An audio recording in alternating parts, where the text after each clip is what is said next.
Hello friends, welcome back to my channel. কেমন আছেন আপনারা সবাই? মেজো জামাইবাবু এসেছে আমাদের বাসাতে। সবার জন্য অনেক কিছু এনেছে, মাউথ ওয়াশ, কলম, লোশন, আরও অনেক কিছু এনেছে। জামাইবাবু এসেছে উপলক্ষে মা অনেক পিঠা বানালো, সবটাই আপনাদের সাথে শেয়ার করব, তাই পুরো ব্লগটি দেখতে থাকুন।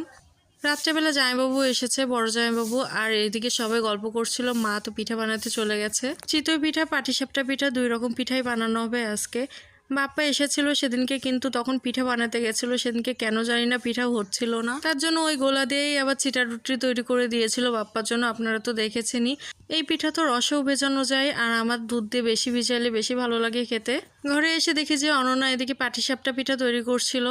সেদিনকে বাপ্পা এসেছিল কিন্তু পিঠা হয় নাই, বিধায় মার অনেকটা মন খারাপ হয়ে গেছিল। তাই কালকে যখন জামাইবাবু চলে যাবে তখন জামাইবাবুর কাছে পাঠাই দিবে বাপ্পার জন্য। অনন্যা পিঠা বানিয়েছে, এই জন্য বলছে যে মাসি তুই আগে খেয়ে দেখ যে কেমন হয়েছে। তাই আমি একটু খেয়ে দেখলাম, বেশ ভালোই লাগছিল খেতে।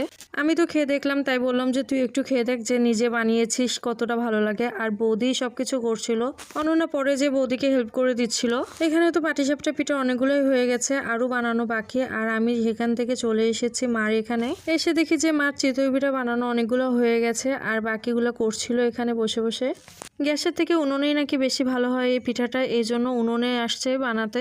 আপনারা এবছর কে কে চিতই পিঠা খেয়েছেন কমেন্ট করে অবশ্যই জানাবেন। চিতই পিঠা গুড় দিয়ে খেতেও বেশ ভালো লাগে, আবার ভর্তা দিয়ে খেতেও ভালো লাগে। আমার তো ভর্তা দিয়ে বেশি ভালো লাগে খেতে।